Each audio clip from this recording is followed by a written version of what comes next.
देखिए क्या है ये, वैसे तो इसके बिना भी काम चल जाएगा। ये इलेक्ट्रोकेमिकल सीरीज है जो मैंने कल बताई थी।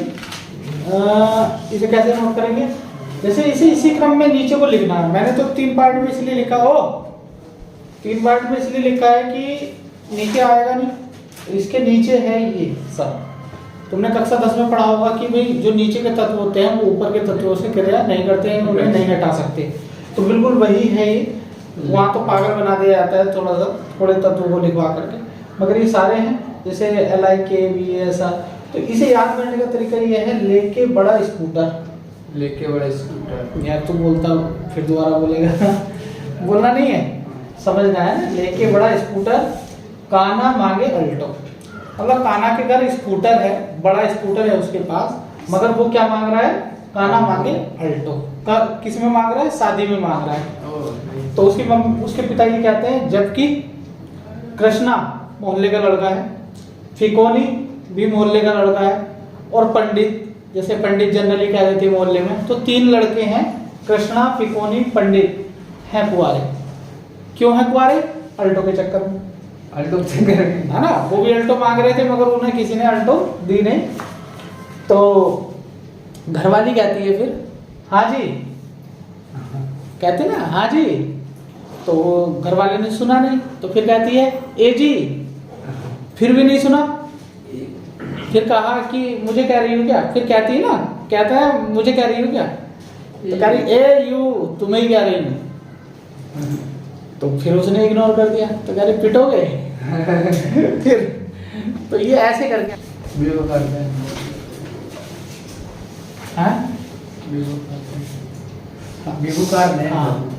मानक हाइड्रोजन इलेक्ट्रोड। आज हम तुम्हें एक ऐसा इलेक्ट्रोड पढ़ाने जा रहे हैं जो केवल हाइड्रोजन का है, और उसका क्या यूज है, उसका जिंदगी में बहुत ज्यादा यूज है, उसी पर टिका था। इसे SHE भी बोलते हैं शॉर्ट में, C, और एक बोलते हैं या NHE भी बोलते हैं, नॉर्मल। S से स्टैंडर्ड हाइड्रोजन इलेक्ट्रोड या N से नॉर्मल हाइड्रोजन इलेक्ट्रोड, दोनों लिख सकते हैं। क्या होता है भैया, मैं आपको बना के दिखाऊं, चलिए मेरे साथ चित्र बना लीजिए, फिर थ्योरी लिखिए। पहले देख लेना कितना बड़ा बनेगा ये चित्र, ठीक है। एक पात्र है, इस पात्र में कुछ बताओ, हमें किसका इलेक्ट्रोड बनाना है, हाइड्रोजन का।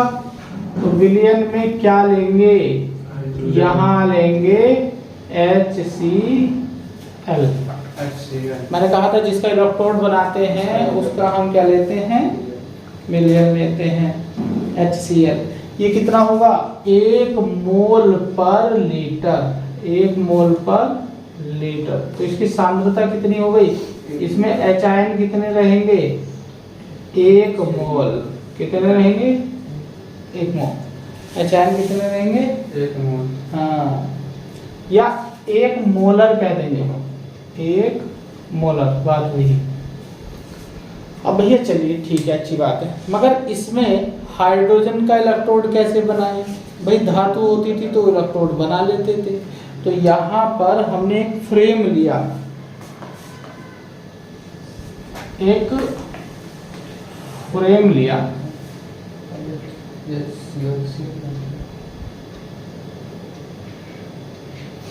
और यहाँ पर उसमें क्या लगी है, एक फॉइल लगी है।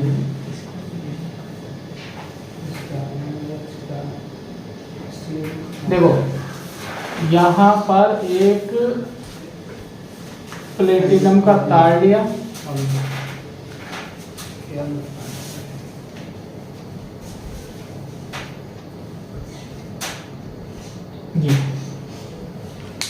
ये जो तार है वो प्लेटिनम का है,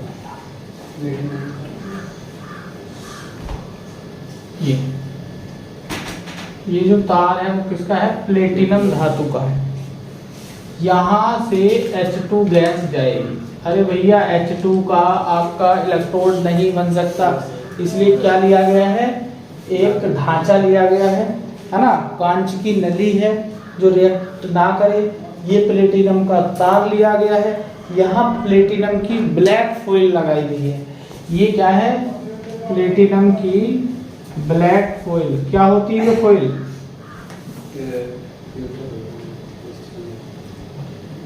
वो देखी तुमने जिसमें रोटी रखते हैं? रोटी अरे यार फॉइल नहीं आती, कैस्ट्रोल क्या कहते हैं उसे? कैस्ट्रोल कहते हैं। लिपटा देते हैं, रोटी बांध के ले जाते हैं उसमें, तो उस तरह की फॉइल। यार मैं नाम भूल रहा हूँ उसका हिंदी में। तो ऐसी फॉइल होती है, मतलब यहाँ बिलियन सारा नहीं जाएगा, ऊपर बिलियन नहीं जाएगा, मगर इसमें से कुछ चीज़ निकल के जाएगी हर बार। क्या भला? अभी बताएंगे। तो ये बन गया हाइड्रोजन का इलेक्ट्रोड, हाइड्रोजन का। अब यहाँ से H2 गैस हम प्रवाहित करेंगे तो वो क्या क्या काम करेगी अभी बताते हैं। अब यहाँ पे जो H2 गैस रहेगी तो हमें दाब लगा करके उसे भेजना पड़ेगा। तो वो दाब कितना होगा? 1 atm या 1 बार। इसका टेम्परेचर कितना रखेंगे हम? 298 केल्विन या 25 डिग्री। अब स्टैंडर्ड कंडीशन ना है ये, अपनी तरफ से कुछ भी बोलना है। यहाँ नहीं देख रहे मानक कंडीशन होती क्या है। और मानक कंडीशन 1 मोल पर लीटर है ना। इसकी मोलरता कितनी है? 1 है। तो सांद्रता कितनी है? 1 है। तो ये हो गया हाइड्रोजन इलेक्ट्रोड, मानक हाइड्रोजन इलेक्ट्रोड। अब इसमें होता क्या है जरा देखिए। इसमें भैया ये जो पीटी ब्लैक फॉइल है, यहाँ पे क्या भरा हुआ है? HCl भरा हुआ है। इस कॉन्सेप्ट को समझिए। तो HCl जब हम दाब मारेंगे गैस आएगी, तो कुछ गैस तो यहीं रह जाएगी, जैसे H2 गैस। भाई H2 गैस कुछ तो यहीं रह जाएगी ऊपर ही, इस पीटी ब्लैक फॉइल में, है ना। ऐसे होगा ना, जैसे गैस अंदर से आ रही है और यहाँ बुलबुले बुलबुले उठेंगे, तो वो जो बुलबुले उठेंगे, कुछ गैस तो यहाँ रहेगी और कुछ गैस यहाँ आ जाएगी। कुछ गैस जैसे ऊपर से आ रही है, कुछ गैस तो यहाँ रहेगी, H2 H2 H2 H2। कुछ जब वो पानी में जाएगी इस फॉइल को पार करके, तो पानी में क्या बना लेगी? बुलबुले। क्या बना लेगी? बुलबुले बनाएंगे। ठीक है। प्लेटिनम और तार देगा तो प्लेटिनम का तार देगा तो प्लेटिनम का तार यहीं तक लगा हुआ है, ये प्लेटिनम की फॉइल लगी हुई है। अभी इसका यूज क्या है प्लेटिनम का, अभी बताएं। ये इलेक्ट्रोड का काम कर रहा है, हाइड्रोजन इसके चारों ओर है ना, और बीच में प्लेटिनम है। इसी से तो करंट जाएगा, ये करंट के लिए लगाया गया है, वरना हाइड्रोजन गैस में हाई करंट बनेगा। जो करंट बनने वाला है, आयन कौन बनाएगा? हाइड्रोजन बनाएगा, मगर करंट किस में जाएगा? प्लेटिनम के तार में जाएगा। ठीक है। तो यहाँ H2 गैस जो आई थी, कुछ तो यहीं रुक गई, कुछ यहाँ पानी में चली गई, गुड़ गुड़ गुड़ गुड़। अब इसमें क्या है? HCl। तो बताओ यहाँ क्या बनेगा? H positive H positive H positive. होगा क्या नहीं होगा? होगा। तो यहाँ तुम देख रहे हो कि कुछ आयन बन रहे हैं और कुछ गैस है। देखो यहाँ कुछ आयन बने हैं और कुछ गैस है, तो इसे बोलते हैं आयन गैस इलेक्ट्रोड। क्या बोलते हैं? आयन गैस इलेक्ट्रोड, इसे नाम बोलते हैं। सबसे पहली बात इसे आयन गैस इलेक्ट्रोड कहते हैं। क्या कहते हैं? Ion gas electrode.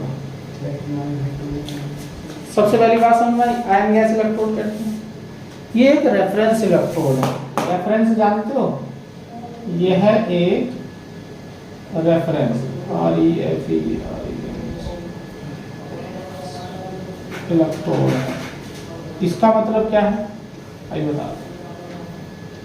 Number third है, यह एनोड और कैथोड दोनों की तरह कार्य करता है। ठीक है। यह एनोड अर्ध cell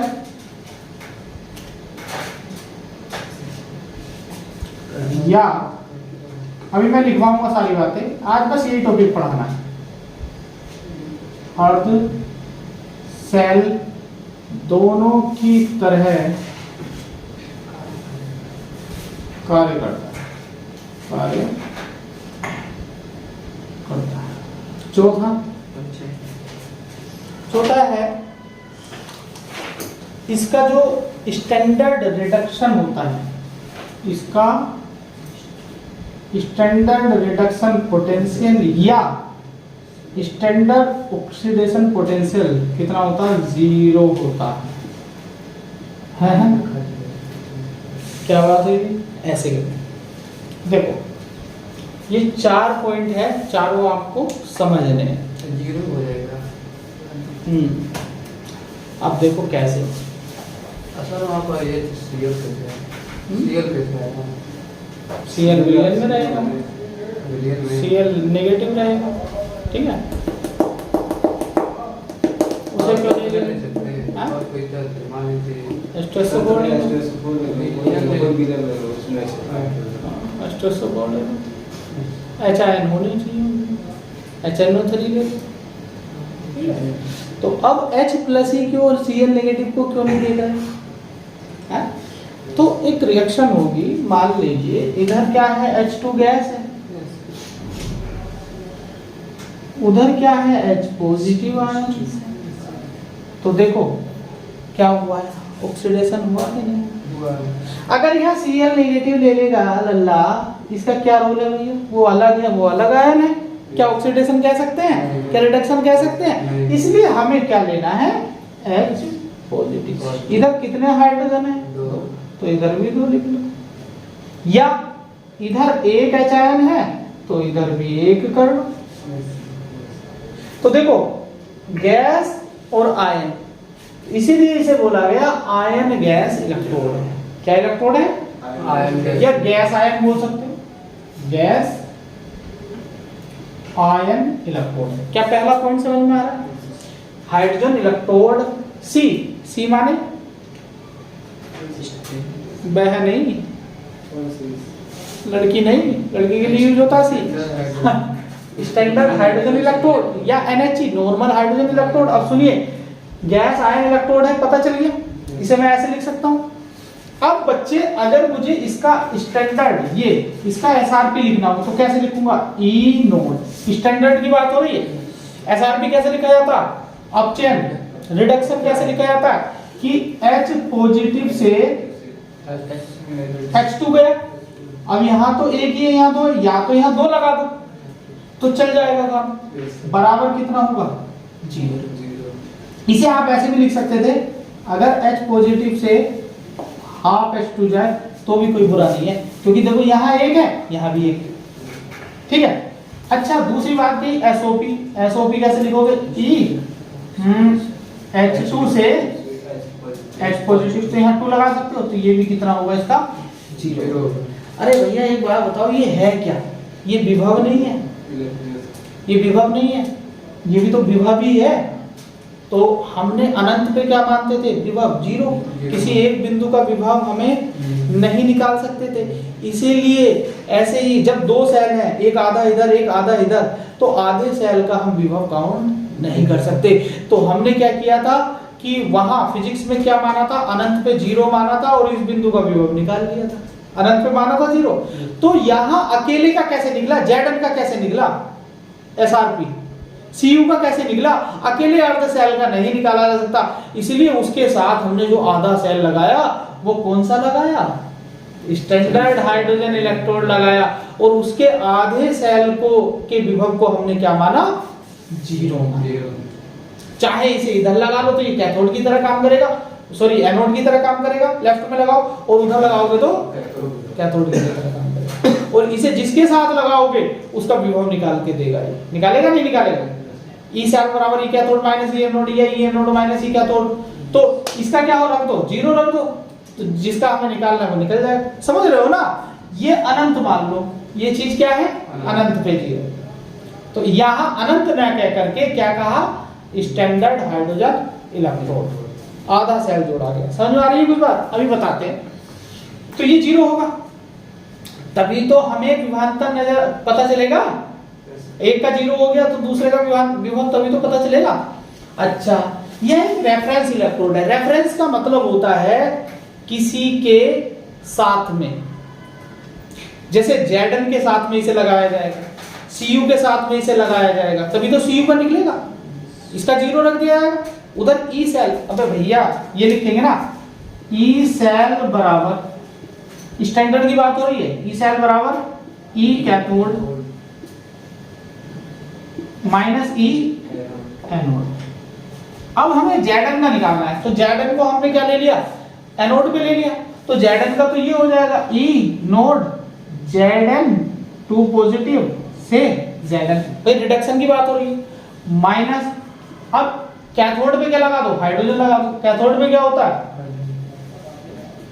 E node H positive से H2, तो बस यहां पे क्या रख दोगे 0, और जो यहां आएगा कितना आता बताओ Zn का, भाई E सेल में क्या होगा, ऊपर एक गोल गोल विभवांतर लगा होता है, गैल्वेनोमीटर, गैल्वेनोमीटर लगा होता है। जब इन दोनों को लगाया, इधर हाइड्रोजन इलेक्ट्रोड लगाया और इधर क्या लगाया, Zn लगाया, तो जब लगाया तो यहाँ विक्षेप हुआ, धारा चली, आयनों में टूटा, यहाँ विक्षेप हुआ, यहाँ पता चला कि यहाँ आ रहा है 0.76 वोल्ट, है ना, तो इसे नोट कर लिया गया कि भाई इसका तो 0 हो गया, और ई सेल कितना आया 0.76 वोल्ट, और ये ऐसे ही रहने दिया Zn 2 पॉजिटिव से Zn, तो देखो इसकी वैल्यू आ गई, नहीं आ गई भाई, ये 0 हो गया, दो विभवों को अंतर, वही तो विभवांतर है,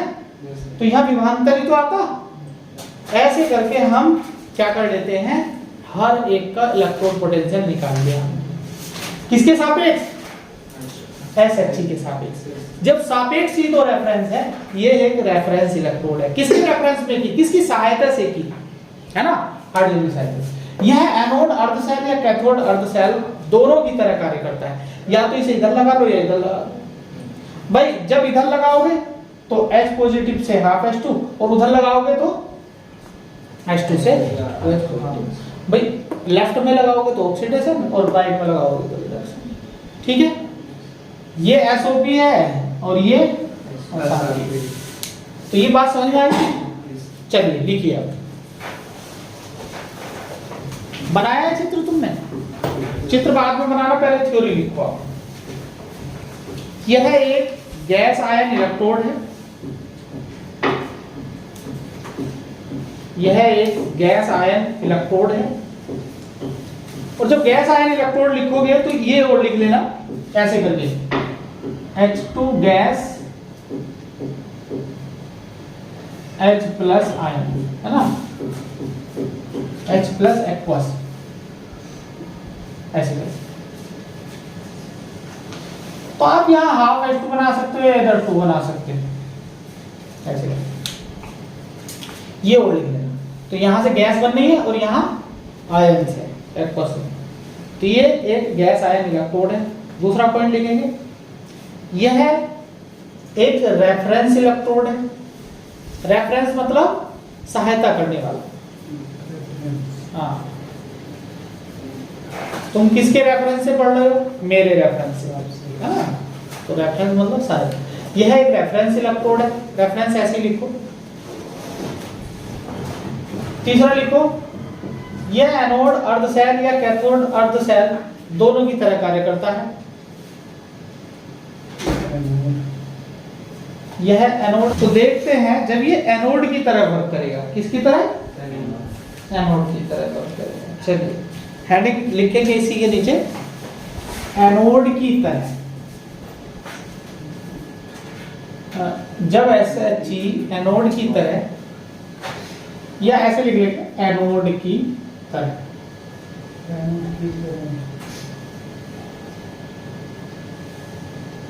जब एनोड पर इसे लगाया जाएगा तो क्या होगा बच्चों, एनोड पे क्या होता है बताओ, ऑक्सीडेशन होता है, रिडक्शन होता है, ऑक्सीडेशन होता। अब दो चीजें हैं आपके पास, एक तो H2 गैस है और एक H आयन है, तो ऑक्सीडेशन कैसे हुआ होगा आइए दिखाते हैं। ऑक्सीडेशन कुछ ऐसे हुआ होगा कि H2 गैस होगी और इसने अपने इलेक्ट्रॉन लूज कर दिए होंगे ऐसे करके, है, ये तो ऑक्सीडेशन है। Yes sir. यहाँ इसकी कितनी है 0, वहां कितनी होगी 1, 1 ऑक्सीकरण संख्या। ऐसे हुआ होगा। और कितने इलेक्ट्रॉन लूज कर दिए होंगे 2 इलेक्ट्रॉन। यही तो हुआ होगा ऑक्सीडेशन पे। तो इसे हम लिखेंगे कैसे, रिप्रेजेंट करने का क्या तरीका है? इसे रिप्रेजेंट जब किताब में आपको मिलेगा तो देख के चौंकना मत। इसका रिप्रेजेंट करने का तरीका ये है कि जो H2 गैस है बच्चे, H2 गैस ऐसे कर लीजिए। ये किस पे है? प्लेटिनम। प्लेटिनम पे है नहीं है? तो ये ऐसे भी लिख देते हैं प्लेटिनम H2 ऐसे करके। तो उसमें चौंकने वाली बात नहीं है कि यार प्लेटिनम लिखा हुआ, प्लेटिनम के साथ हाइड्रोजन गैस रहती है नहीं रहती। और यहां लिख दिया जाएगा एक एटीएम, क्योंकि वहां का दाब क्या होगा एक एटीएम।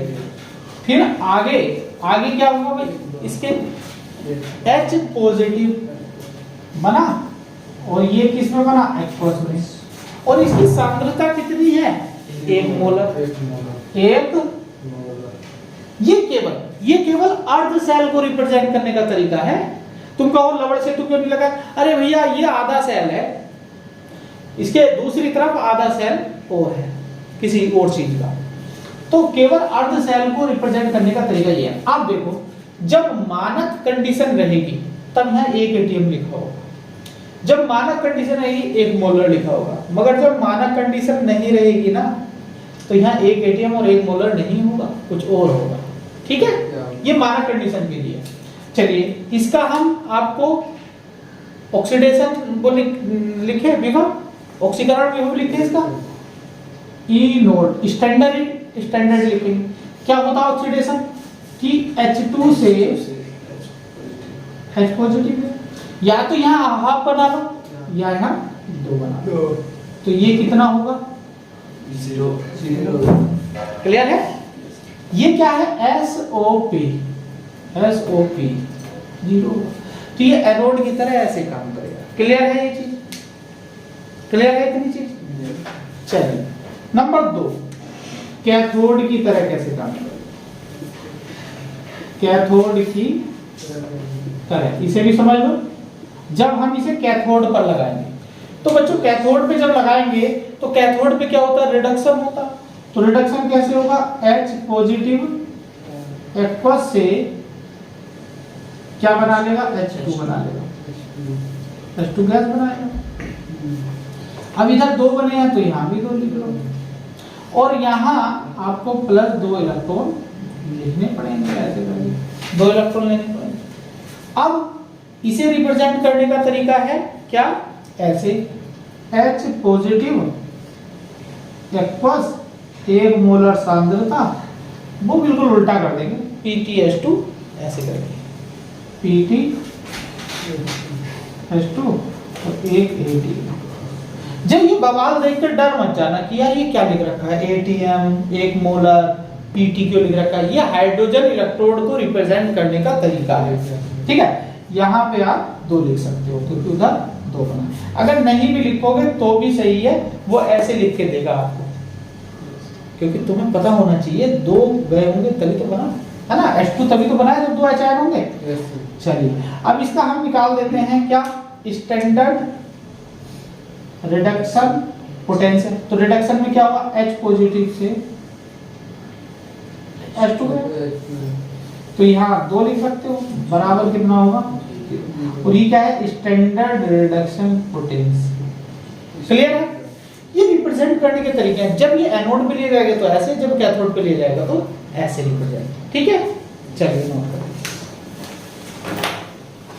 ये यहां हो जाता है समाप्त आपका। जल्दी से इसे नोट करें तो फिर मैं इसके यूज लिखवाता हूं आपको।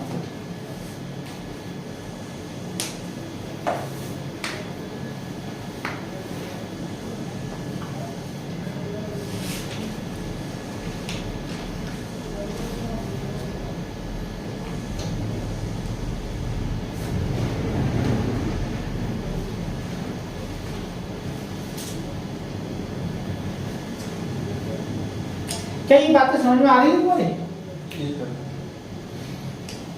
कि कैसे लिखा जा रहा है ये नोट टू एच? भैया पहले लेक्चर तुमने ठीक से पढ़े हैं तो अच्छी बात है।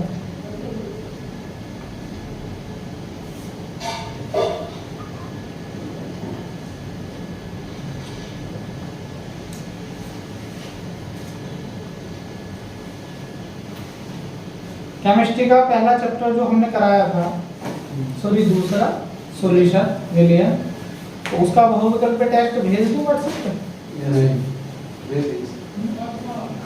नहीं यहाँ नहीं कराऊंगा, क्योंकि यहाँ यार ऐसा ना, मुझे सिलेबस कराना 20 तारीख तक।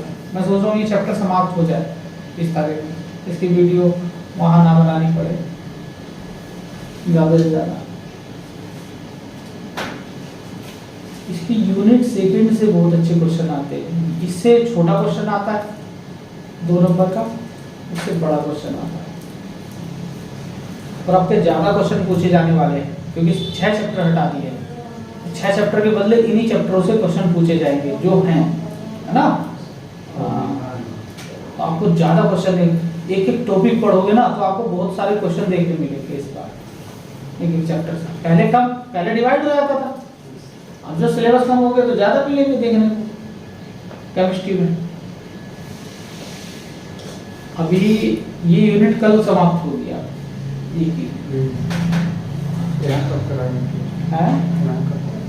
क्या यहाँ पर कब कराएंगे? यहाँ पे आपको दे देंगे जुलाई में, जून में व्हाट्सएप करता है थोड़ी करते हैं और लोग करते नहीं है इसके पास। जिसे करना है करो भाई, तुम्हारी जरूरत है पढ़ना, तुम्हारी जरूरत है सब कुछ करना। अब तुम ये सोचते हो कि मास्टर हमारा हाथ पकड़वा के टेस्ट कर रहा, तो वो नहीं, घर भी कर सकते हो टेस्ट।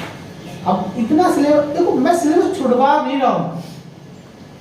अगर मैंने छुड़वा दिया ना जहाँ भी एक टॉपिक, वहीं तुम मेरा पैर पकड़ लोगे कि मॉडल पेपर का क्वेश्चन नहीं हो रहा, किताब का क्वेश्चन नहीं हो रहा, नहीं होगा। इस तरह देखेंगे नहीं, हाँ हम लोग पढ़ रहे हैं नहीं पढ़ रहे हैं।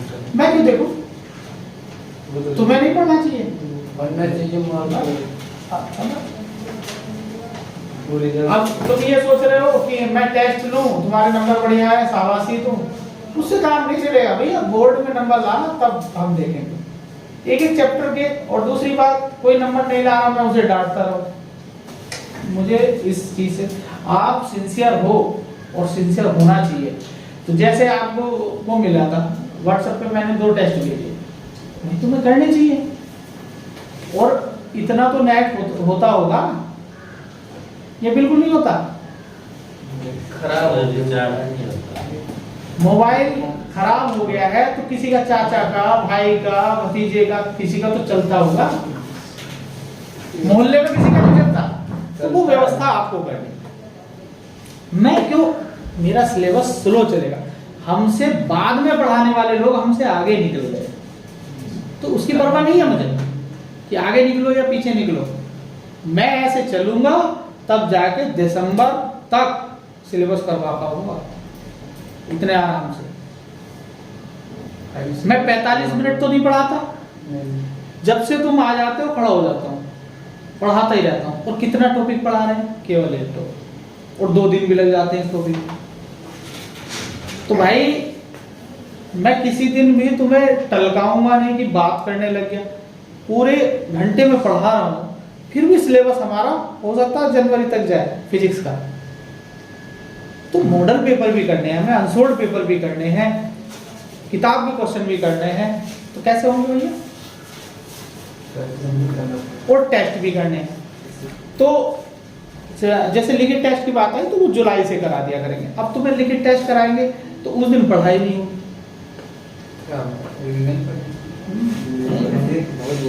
तुम्हें तो ऐसा लगता है मैं जल्दी पीछे छुड़ाना चाह रहा हूँ तुमसे।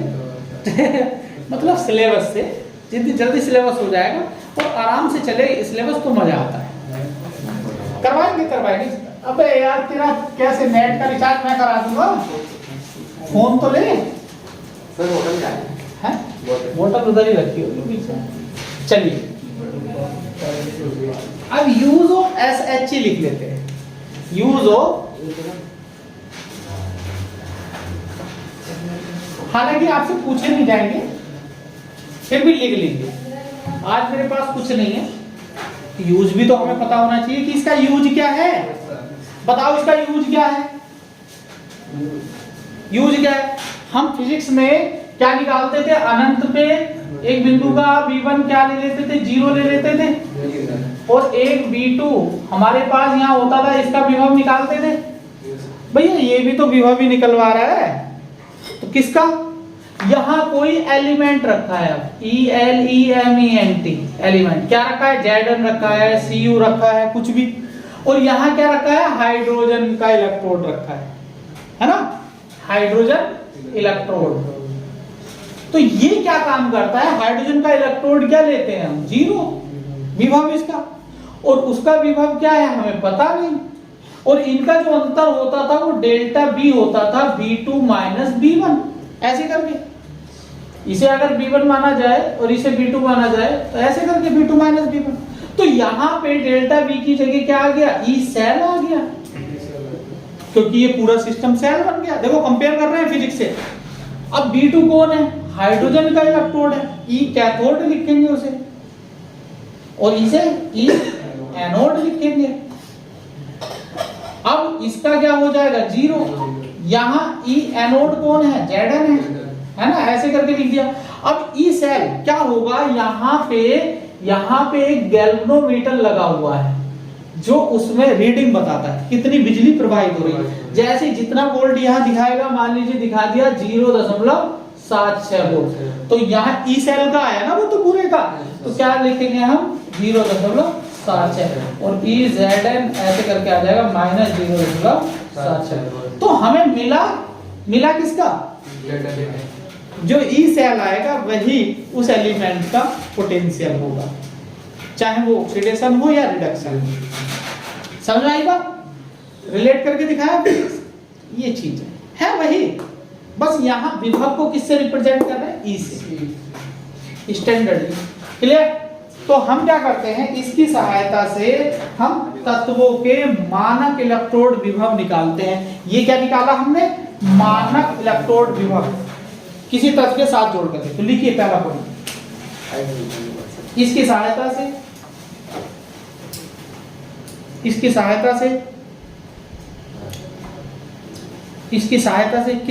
SHE, C की सहायता से, C की सहायता बड़ी खतरनाक है उसकी सहायता। तो लिखो, इसकी सहायता से तत्वों का मानक इलेक्ट्रोड विभव ज्ञात कर सकते हैं, या मानक इलेक्ट्रोड विभव ज्ञात करते हैं। इसकी सहायता से तत्वों का मानक इलेक्ट्रोड विभव ज्ञात करते हैं, इसीलिए तो इसे रेफरेंस इलेक्ट्रोड बोला जाता है। इसकी सहायता से तत्वों का मानक इलेक्ट्रोड विभव ज्ञात करते हैं। बताओ क्यों, बताओ इसकी सहायता क्यों, क्योंकि भैया सिंगल बिंदु का विभव हम ज्ञात नहीं कर सकते, अर्थात सिंगल एलिमेंट या सिंगल इलेक्ट्रोड का विभव हम ज्ञात नहीं कर सकते। आगे लिखो, क्योंकि सिंगल मतलब एक सिंगल इलेक्ट्रोड का सही विभव हम नहीं बता सकते।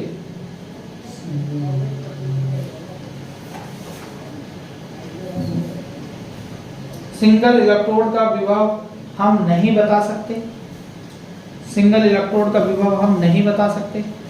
तो हमें क्या करना पड़ेगा, सापेक्ष विभव निकालना पड़ेगा। सापेक्ष किसके सापेक्ष, हाइड्रोजन इलेक्ट्रोड।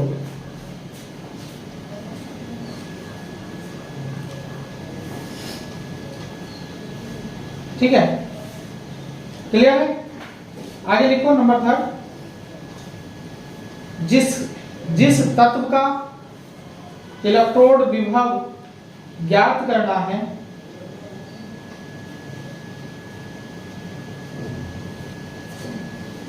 जिस तत्व का इलेक्ट्रोड विभव ज्ञात करना है, जिस तत्व का इलेक्ट्रोड विभव ज्ञात करना है, उसे हाइड्रोजन इलेक्ट्रोड के साथ, उसे हाइड्रोजन इलेक्ट्रोड के साथ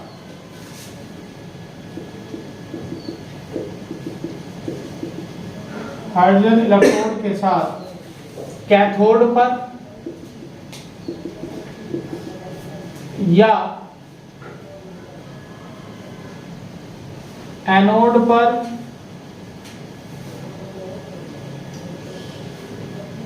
जोड़ लेते हैं।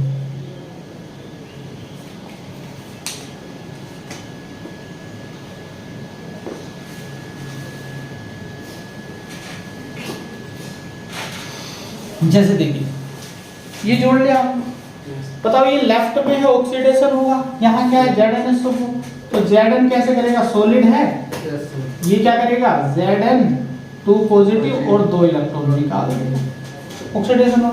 इसका हम कैसे लिखेंगे, E कैथोड लिखेंगे एनोड लिखेंगे, हम रिडक्शन पोटेंशियल लिखेंगे, क्या लिखेंगे Zn2 पॉजिटिव से Zn, ये तो नोट करेंगे, ठीक है।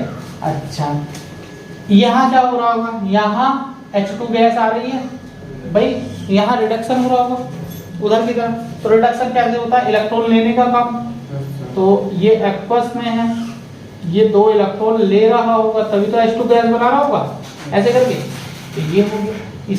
इसका रिडक्शन क्या होगा, H पॉजिटिव से H2, ये होगा, ठीक है। अब यहाँ अगर हमें ई सेल निकालना हो बच्चों, तो ई सेल हम कैसे निकालते हैं बताओ,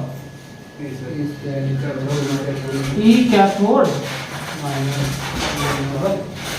माइनस ई एनोड। अब मुझे बताओ ई कैथोड पे क्या है, कैथोड पे वो है, तो क्या मैं उसे लिख सकता हूँ ई नोड 2H पॉजिटिव और H2, और एनोड पे क्या हुई है Zn2 पॉजिटिव। अच्छा मैंने इसे ऐसे क्यों लिखा, रिडक्शन पोटेंशियल, रिडक्शन पोटेंशियल ये लिखना इसको, ई सेल दोनों जोड़ दिए। अब ई सेल पर यहाँ कुछ रीडिंग दिखाई गई जिसका मान है 0.76 वोल्ट। यहाँ पे जब ये जोड़ा गया तो यहाँ कितना आया 0.7 और हाइड्रोजन का कितना होता 0, तो माइनस किसका निकल गया, तो EZn2 पॉजिटिव से Zn किसका निकल गया 0.76 वोल्ट, इतना ही होता, ऐसे निकलता है। ये है प्रोसेस, तो आप इसे नोट कर लीजिए, ठीक है। टेम्परेचर क्या रहेगा 25 डिग्री सेंटीग्रेड। जो भी यहाँ दिखाएगा, मान लीजिए x वोल्ट दिखाए, जितना भी दिखाए उसे यहाँ रख देना, बस कहानी कर रहे हैं। तो आज के लिए इतना ही काफी है और कल ये यूनिट समाप्त हो जाएगी, ठीक है।